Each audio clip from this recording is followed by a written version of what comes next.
Trời ơi, trong.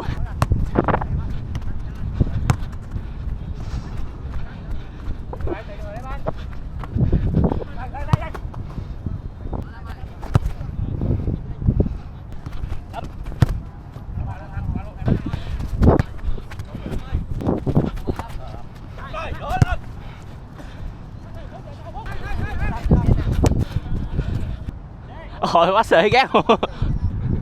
Bác sĩ ghét kìa.